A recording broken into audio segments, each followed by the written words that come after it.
राधे राधे गोविंद गोविंद राधे राधे राधे गोविंद गोविंद राधे। श्री बांके बिहारी लाल की जय जय श्री राधे। प्रातः स्मरणीय परम वंदनीय श्री नाभाजी महाराज परम पावन ग्रंथ श्री भक्तमाल में भक्तों के दिव्य चरित्रों का वर्णन किया है। इस प्रसंग में नाभादास जी ने श्री परम भागवत सेन जी का स्मरण किया है। ऐसा कहा जाता है भक्तों द्वारा कि स्वयं भीष्म पितामह ही श्री सेन जी के रूप में अवतरित हुए थे। उसका कारण यह है कि भीष्म पितामह जब द्वापर में उनका जन्म हुआ था और युद्ध वुद्ध के कारण उनका फिर शरीर ऐसा हो गया था, तो एक कसक उनके मन में रह गई थी कि भगवान के दर्शन तो मुझे हो गए, भगवान की सेवा भी मैंने कर ली, भगवान का नाम भी मैंने जप लिया, लेकिन मैंने कभी संतों की सेवा नहीं की क्योंकि मैं अपने राज्य के कार्य में इतना व्यस्त रह गया। फिर युद्ध हो गया, युद्ध के बाद मैं शवशैया पे लेटा रहा, तो मैंने संतों की सेवा नहीं करी बल्कि संतों ने आके मेरी सेवा करी है। तो इस कसक को दूर करने के लिए भीष्म पितामह के मन में यह बात आई कि मैं एक और जन्म लूं और वो जन्म सिर्फ मैं संत सेवा के लिए लगाऊं, सिर्फ सेवा के लिए। और आप नाम जप, नाम रूप लीला धाम, इन सब का कोई रिजल्ट ही नहीं है। ये अपने आप खुद में ही रिजल्ट है, ये खुद ही फल है, इनका कोई फल नहीं होता। नाम का लोग फल कहते हैं कि नाम का फल भगवान है, नहीं, नाम का फल नाम ही है, रूप का फल रूप ही है, धाम का फल धाम ही है। अब इनसे बड़ा कुछ है ही नहीं। लेकिन जब बात सेवा की आती है ना, तो सब ये बात बोलते हैं कि जो सेवा है वो प्राण है सबके। सेवा सबसे जरूरी चीज है क्योंकि अभिमान को गलाती है, धीरे धीरे धीरे करके अभिमान को गलाती है। बिना अभिमान गलित हुए चाहे आप मर्जी जितना नाम ले लो उतना लाभ नहीं मिलेगा जितना मिलना चाहिए। तो भीष्म पितामह ही श्री सेन जी के रूप में आए। अब सेन का अर्थ होता है नाई, जो बाल काटता है। छोटी जाति है और छोटी जाति में जन्म लेने का कारण ये था कि मुझ में अभिमान ना है बड़ी जाति का कि मैं ब्राह्मण हूं, मैं क्षत्रिय हूं, या मैं ये हूं या वो हूं। मैं सिर्फ संत सेवा ही करूं, क्योंकि जैसे आप ब्राह्मण बनोगे, पहले के ज़माने की बात है, ब्राह्मण बनोगे, क्षत्रिय बनोगे तो आपके कर्म निर्धारित होते थे कि ब्राह्मण हो तो आपको पूजा यज्ञ आदि करनी है, क्षत्रिय हो तो आपको युद्ध वगैरह में जाना है। लेकिन जो ये नीचे जाति के, उस समय जब ये नीचे जाति मानी जाती थी, इनके कुछ कर्म निर्धारित नहीं थे। जो इनके कर्म थे वो छोटे मोटे थे, बाल काटना, झाड़ू लगाना, ये सारे कर्म थे, बाकी इनका पूरा दिन फ्री। तो ये बात दिमाग में आई उनके कि जब मैं नीची जाति में जन्म लूंगा तभी मैं भक्ति कर पाऊंगा। आप कलयुग में जितने भी संत हुए हैं ना, उनमें कई संतों का चरित्र आप उठा के देख लीजिए, वो हमेशा नीची जाति में हुए हैं। श्री कबीरदास जी, रैदास जी, ये आचार्य कोटि के महापुरुषों को छोड़ के सब नीची जाति में होना उन्होंने पसंद किया है, क्योंकि अभिमान कलयुग का मंत्री है। कलयुग में एक ही चीज है, वो है अभिमान, और अभिमान ही सब कुछ गुड़ गोबर कर देता है। वही लोभ लाएगा, वही क्रोध लाएगा।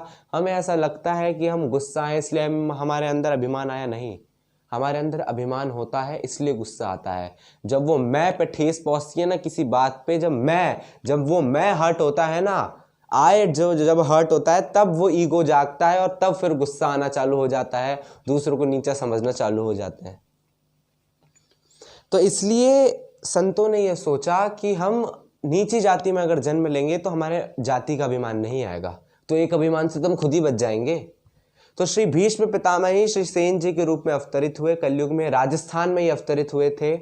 राजस्थान की पवित्र माटी में इनका जन्म हुआ और बस इनका एक लक्ष्य, कोई भगवान का पूजा पाठ नहीं, कोई भगवान का नाम जप नहीं, बस एक ही इनका कार्य, वो थी संतों की सेवा। और संतों की सेवा कैसी करनी साहब? ऐसे नहीं कि कहीं जाके संतालय में या संत निवास में जाके पैसे दे दिए सेवा हो गई, नहीं। कैसी सेवा करनी थी कि संत गांव में आए, उनका पहला पैर रखा तो सेन जी उनके सामने पहुंच जाते और वहां से उनको स्वागत करते करते, उनका स्वागत करते करते लाते अपने घर पे, खुद घर पे लाना, खुद संतों के लिए आसन बिछाना, उनके लिए प्रसाद बनाना, वो जब प्रसाद पाके सो जाएं तो उनके चरण दबाना, फिर वापस जब वो उठने की जाने की तैयारी करते हैं तो खुद उनका सामान बांधना, आसन बांधना, फिर भेजना। मतलब टोटल पूरा काम वो खुद करते थे। ऐसा नहीं कि मैंने कुछ कर दिया, संत ने कुछ कर दिया, किसी और ने आके कुछ कर दिया, ऐसा नहीं। अगर करना है तो पूरा। ये सेन जी की मानसिकता थी। बाकी तो आधी अधूरी सेवा तो सभी कर लेते हैं, लेकिन जब बात आती है ना कि सेवा का फल दो, नाम का फल दो, हमने इतना किया उसका फल दो, तो सबसे पहले यही देखा जाता है कि आपने कितनी निष्ठा से उस काम को किया है। और जिसके मन में निष्ठा होगी ना, उसको संतोष नहीं होगा कभी। वो सोचेगा मैं करता जाऊं इस काम को, मैं करता जाऊं इस काम को, मैं करता जाऊं इस काम को। तो सेन जी संतों की सेवा करते थे और तन मन धन लगा के सेवा करते थे। ऐसी सेवा करते थे कि उन्हें होश ही नहीं रहता था कि कब दिन हुआ कब रात हुआ। उनका मतलब कह सकते हैं कमाने का एक जरिया था कि वो राजा के सेन थे, ऐसे मामूली सेन नहीं थे, वो राजा के सेन थे। राजा के यहाँ जाते, राजा के बाल काटते, राजा की मसाज करते, वो राजा के सेन थे। तो उनका टाइम फिक्स था कि सुबह जैसे 12 बजे जाना है और 12 से 1 तक उनकी मालिश वालिश करनी है, जो भी उनकी दाढ़ी वाड़ी बनानी है, राजा के यहाँ ड्यूटी देनी है, फिर पूरा समय हमारा। उनका रोज का क्रम था, रोज जाते और रोज उनको जो मुद्रा, 1 मुद्रा मिलती थी उनको दिन की, उससे आके संत सेवा में पूरी की पूरी 1 मुद्रा लगा देते थे। तो एक बार की बात है, सुबह सुबह संत आ गए। अब देखो, जो संत सेवा करता है, संत वहीं तो जाएंगे। जब आपको पता है कि फलाने घर में हमारी ज़्यादा सत्कार किया जाएगा, वो वाले रिश्तेदार हमें ज़्यादा चाहते हैं, तो हम चला के जाएंगे। भले ही हमारा एकदम खून का रिश्तेदार हमारे जिस शहर में हम जा रहे हैं वहाँ रहता हो, लेकिन हम जहाँ देखेंगे ना, जहाँ ज़्यादा भाव जुड़ रहा हो, ज़्यादा इमोशंस जुड़ रहे हो, वहीं जाएंगे, क्योंकि हमें पता है ट्रीटमेंट वहाँ ज़्यादा अच्छा मिलेगा। ऐसी संत भी जानते हैं कि हमें कौन से घर, कौन सी जगह ज़्यादा अच्छा सत्कार मिलेगा, कौन भाव से हमारी सेवा। संत, आप ये बात बिल्कुल निश्चित मानिए कि संत और भगवान बिल्कुल भी भोजन के भूखे नहीं होते, क्योंकि जो संत होते हैं ना, संत वही है जो भगवान के आश्रित है। जो सफेद कपड़े पहन रहे हैं, कंठी धारण कर रहे हैं, वो वैष्णव हो सकते हैं, लेकिन जब संत की बात आती है तो संत वही है जो भगवान के आश्रित है। इसके अलावा संत की कोई परिभाषा है ही नहीं। जो भगवान के आश्रित हो गया, फिर उसके मन से वो जो उसका लोभ है, जो उसकी इच्छाएं हैं, वो सब भगवान के लिए ही जुड़ जाएंगी। और जब जो भी जड़ तत्व चिन्मय तत्व से जुड़ जाता है, वो खुद ही चिन्मय बन जाएगा, फिर वो जड़ रह नहीं सकता। तो जो सेन जी थे, उनका भी यही, और संत जानते थे इसी बात को कि सेन जी के यहाँ बिल्कुल हमारी सेवा होगी, अच्छे से सेवा होगी। तो ये बात संत सब जानते थे, और संत सुबह सुबह पहुंच गए सेन जी के यहाँ पे, और सेन जी के यहाँ जाके बोले कि हम तो भाई बहुत दिनों से भूखे हैं, यात्रा कर रहे थे। पहले के ज़माने में ये होटल रेस्टोरेंट नहीं होते थे, तो कई कई दिन भूखा भी रहना पड़ता था। अब हम क्या करें? तो सेन जी ने बोला कि आप बिल्कुल आइए, आप सही घर में आए, आप आइए, बैठिए आप। तो संत आए, वहाँ बैठे। 4-5 संत थे, लेकिन 4-5 हो या 400 हो, संत संत है। वही सेवा करना, आसन खुद बिछाना, उनके लिए पानी लाना, मतलब हर एक कार्य। क्या क्या गिनाया जाए? आपके घर में जो भी कोई आए, और जो भी आप शुरुआत से लेके उसके जाने तक जो जितने काम आप कर सकते हो, सारे सेन जी करते थे अकेले संतों के लिए। तो अब संत सेवा में इतने वो विलीन हो गए, उनके लिए पकवान बनाने लग गए, उनकी सेवा करने लग गए, इतने विलीन हो गए संत सेवा में कि उनको ये भूल ही गया कि मुझे राजा के यहाँ जाना है, मेरी ड्यूटी बजाने का है, नहीं तो राजा गुस्सा मान लेगा, गुस्सा तो हो जाएगा राजा। भूल ही गए वो। अब प्रसाद पवाया, लगभग 11:30 बजे थे, प्रसाद पवाया संतों को, संत सोए। संत सोए तो ऐसा नहीं संत सो गए चलो हम उठ के कमरे के बाहर आ गए, संत सोए तो सबके चरण दबाए, सबको धीरे धीरे पंखा करने लग गए कि इनको कुछ भी विक्षेप ना पहुंचे इनको। अब क्या हुआ भाई, समय तो अपने वक्त से बीतेगा, जो समय की जो पहिया है, समय का पहिया, वो तो चलता रहेगा, चाहे अच्छा काम करो चाहे बुरा काम करो, समय किसी के लिए रुकता नहीं है। समय बीता, 12 बज गए। अब इनको तो होश नहीं, लेकिन एक को होश था। इन भक्तों को होश नहीं, लेकिन जो भक्तवत्सल हैं उनको होश था इस बात का। भगवान ने देखा कि अगर सेन जी नहीं जा पाए ना राजा के यहाँ, तो राजा कल से इनको पगार नहीं देगा। अगर पगार नहीं देगा तो इनकी दिनचर्या कैसी चलेगी, मेरा संत भूखा रह जाएगा। अब देखिए, सेन जी ने कभी भगवान की पूजा आराधना नहीं करी, लेकिन सेन जी ने भगवान के हृदय को पिघलाया है। उन्होंने भगवान की विग्रह की पूजा नहीं, भगवान के हृदय की पूजा करी है। उपासना उनकी भगवान के हृदय, और भगवान के हृदय में संतों के अतिरिक्त और कोई विरासता ही नहीं है। भगवान ने देखा कि ये संतों के लिए कर रहा है और ये भूल गया है कि मुझे राजा के यहाँ जाना है। तो अगर ये संतों के लिए इतना समर्पित है तो मेरा भी तो फर्ज बनता है ना कि मैं भी इसके लिए इतना समर्पित हूं। अब भगवान का स्वभाव होता है ये, भगवान के लिए आप इतना सा करोगे तो भगवान 100 गुना देंगे। थोड़ा देर हो सकती है, लेकिन वो देर की वजह से हमेशा लोग पेशेंस खो देते हैं, लेकिन भगवान देंगे जरूर। ये भगवान का स्वभाव है। तो भगवान ने सोचा कि सेन जी तो लगे हैं संतों की सेवा में, एक काम करता हूं मैं ही सेन जी बन के चलता हूं। अब भगवान ने अपना वो वेश छोड़ा और सेन जी के वेश में राजा के एकदम द्वार के सामने प्रकट हो गए। और वही आधी आधी धोती, सर पे टोपी, वो कुर्ता बगलबंदी वाला और वो छोटी सी अटैची जिसमें वो औजार कैंची वैची रखी जाती थी, कैंची, तेल, बिल्कुल टिप टॉप। अब जा रहे, सैनिक मिले तो सैनिकों को आदाब करते हुए जा रहे। अब जैसे सेन जी जाते थे वैसे ही तो जाएंगे, यहाँ पे अपना ऐश्वर्य थोड़े ना दिखाएंगे। राजा के यहाँ पहुंचे, राजा अपनी आराम कुर्सी में लेटा हुआ था, उसको पता है सेन का आने का समय है। राजा के सामने अब त्रिलोकपति एक तुच्छ से राजा के सामने सलाम कर रहा है। ऐसे ऐसे सलाम कर रहे हैं भगवान। क्यों कर रहे हैं? संत की वजह से कर रहे हैं।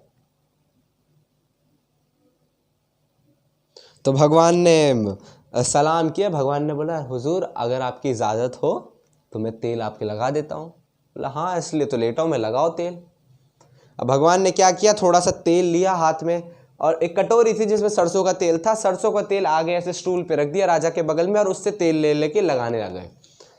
अब भाई रोज तो सेन का हाथ लगता था, सेन जी का हाथ। अब भक्त है लेकिन है तो मनुष्य ही। अब लगाए भगवान का हाथ। भगवान तो भाई जो हाथ लगाया भगवान ने और जो मालिश करनी चालू करी, पहला हाथ रखा और राजा बोला, वाह सेन क्या मालिश कर रहा है तू, आज कहां से सीख के आया है? भगवान बोलते हैं, आप ही की देन है अन्नदाता, आप ही का अन्न खा खा के सीखा हूं। और भगवान ने लगाना तेल शुरू किया, तेल लगाना भगवान ने शुरू किया। और भगवान तो भाई भगवान ने सारे वैद्यों को छोड़ दे पीछे, और वो जितनी नस L4, L5, B1, B2 जितना उनको मिला सब एक बार में उनको ठीक कर दिया। पूरी रीढ़ की हड्डी सीधी कर दी जो मुड़ी भी थी राजा की। अब राजा तो भाई बोला कि सेन आज तो कोई और ही मालिश, तू नहीं हो सकता। अरे भाई ऐसी मालिश तो मैंने आज, तो मैं तो तुझसे सालों से मालिश करवा रहा हूं, ऐसा तो नहीं है कि पहली बार तुझसे मालिश करवा रहा हूं। ऐसा कौन सा तू सीख के आया आज? इतना आनंद तो मुझे कभी आया ही नहीं। अब जब मालिश होती है ना तो नींद आनी चालू हो जाती है। अब भगवान के हाथ की मालिश, वो कोमल कोमल हाथ और मालिश कर रहे हैं भगवान, और राजा को नींद आई। भगवान को लगा दिल पे। भगवान ने बोला, हम तो इतनी मेहनत कर रहे हैं और राजा ये सो रहा है, ऐसा कैसे सोच सकते? भगवान ने दिया एक झटका, राजा की आंख खुली। आंख खुली तो क्या देखा, वो जो सरसों की कटोरी थी उसमें जो तेल था उसमें परछाई दिखी कि पीछे कोई मोर मुकुट पहन के व्यक्ति खड़ा हुआ है। तो राजा ने पीछे मुड़ के देखा तो पीछे तो वही सेन मालिश कर रहे थे। राजा ने सोचा भ्रम होगा मेरा, फिर वो राजा सोने लग गया। भगवान ने फिर झटका दिया। ये संकेत है, जो भक्तमाल के टीकाकार हैं वो ये बात बताते हैं, संत जन ये बात बताते हैं, ये संकेत है। भगवान इस माध्यम से ये समझाना चाह रहे हैं कि ऐसे ही जो कहीं ना कहीं संतों के संपर्क में जुड़ जाता है या फिर वो मेरी तरफ लग जाता है, कोई भी व्यक्ति, या तो वैष्णवता से वो संत की ओर जा रहा है, तो मैं ऐसे ही उसके पास आता हूं, बीच बीच पे संकेत देता हूं कि मैं हूं। अब ये उसके ऊपर है कि उस संकेत को माने या अपनी बुद्धि लगा के भ्रम मान के छोड़ दे। मैं आऊंगा जरूर, मुझे अगर आप खुद ही सोचिए, पूरा जीवन लगा देते हैं लोग भगवान के लिए। यहाँ संत लोग हैं, पूरा पूरा जीवन, कोई मजाक की बात है पूरा जीवन लगाना किसी एक के लिए? तो भगवान की भी तो कुछ जिम्मेदारी बनती है ना। जिस विश्वास पे वो भगवान के लिए अपना जीवन लगा रहे हैं, भगवान की भी तो जिम्मेदारी है। भगवान जिम्मेदारी निभाते हैं, वो आते हैं, पहले वो भनक देते हैं अपने आने की। अब वो आपके ऊपर है, आप या तो स्वीकारोगे तो भगवान खुद आ जाएंगे बिल्कुल सामने। अभी तक तो परछाई दिख रही थी, अगर राजा इस बात को स्वीकार लेता तो भगवान पीछे से आगे आ जाते दर्शन देने के लिए, लेकिन उसको लगा कि भ्रम है।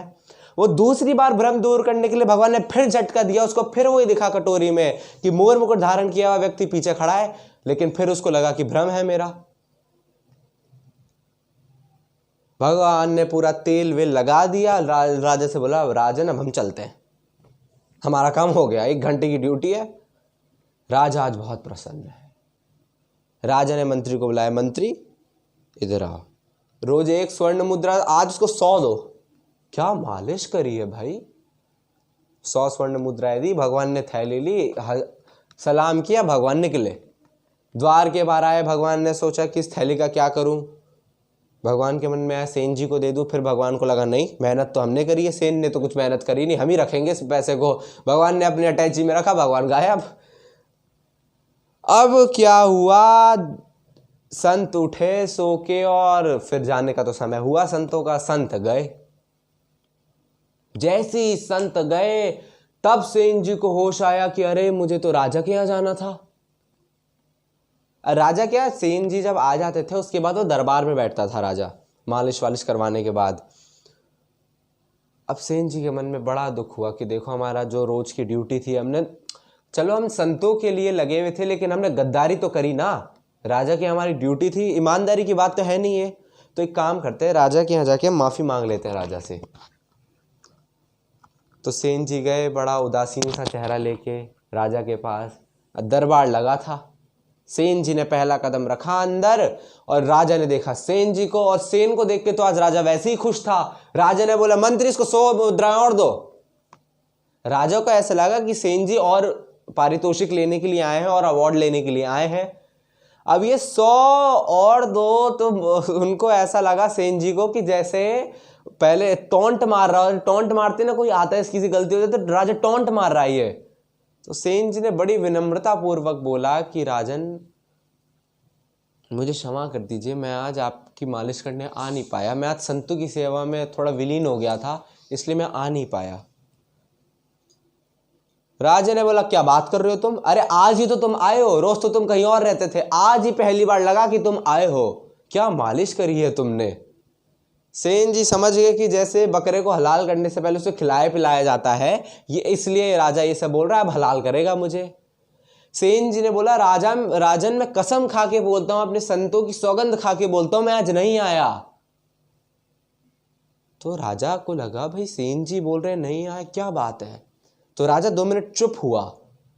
तो राजा, जैसे ही राजा ने आंखें बंद करी तो राजा को वो दृष्टांत याद आया कि सरसों की कटोरी में जो तेल पड़ा था उसमें परछाई दिखी थी, पीछे कोई मोर मुकुट पहना हुआ है। ओ राजा समझ गया, तो ये तो कोई और नहीं, तो भगवान ही आए थे संत का वेश धारण करके। वो उठा अपने सिंहासन से और जाके सेन जी के चरणों में लेट गया। बोला कि वास्तव में गुरु तो आप ही हो मेरे। गुरु होता कौन है, जो भगवान से मिला दे। सिर्फ गुरु का काम इतना थोड़ी ना है कि मंत्र दे दे, मुंह में एक कंठी दे दे, एक तिलक धारण करवा दे या संप्रदाय में डाल दे। ये सिर्फ एक काम नहीं है गुरु का। गुरु का मूल उद्देश्य यह है कि वो धर्म की तरफ लगाए, वो भगवान की तरफ लगाए, सिर्फ ये, इसके अलावा कुछ नहीं। और राजा ने बोला कि सेन जी, जाति पाति ये सारी चीजें अध्यात्म में नहीं होती, जो भगवान से मिला दे वही गुरु है। गोसाई विट्ठलनाथ जी के यहाँ जब कोई दीक्षा लेने आता था ब्रह्मवत संबंध करवाने, तो जैसे ही वो ब्रह्मवत संबंध करवाते थे गोसाई विट्ठलनाथ जी, तो श्रीनाथ जी के सामने जैसे ही खड़ा करते उसको, और जैसे ही भगवत संबंध होता कि आप श्रीनाथ जी की ये हो, सखा हो, मित्र हो, भाई हो, तुरंत श्रीनाथ जी के दर्शन होते थे उन्हें। ये गुरु का काम है। जय और बोला राजा ने कि आज से इस प्रदेश के आप ही गुरु हो, आप ऐसे ही संत सेवा चलाइए और आप आज से ना कोई मालिश करेंगे मेरी, आज से आप मेरे गुरु राजगुरु। और राजगुरु की पदवी पे सेन जी को विराजमान किया गया। और आज तक राजस्थान में सेन जी की जो जयंती आती है, जो अप्रैल में आती है, डेट के हिसाब से 19 अप्रैल ऐसा कुछ है, 19 अप्रैल को आती है, आज भी वहाँ पे उत्सव मनाया जाता है राजस्थान में, सरकारी तौर पे भी मनाया जाता है सेन जी के लिए। इतना बड़ा पद राजा ने दिया था, और सिर्फ ये इसलिए हो पाया क्योंकि संत सेवा करते थे वो। अगली कथा अगले क्रम में। हरे राम राम राम सीता राम राम राम, हरे राम राम राम सीता राम, सीता राम राम राम सीता राम राम राम, सीता राम राम राम, सीता राम राम राम, सीता राम राम राम।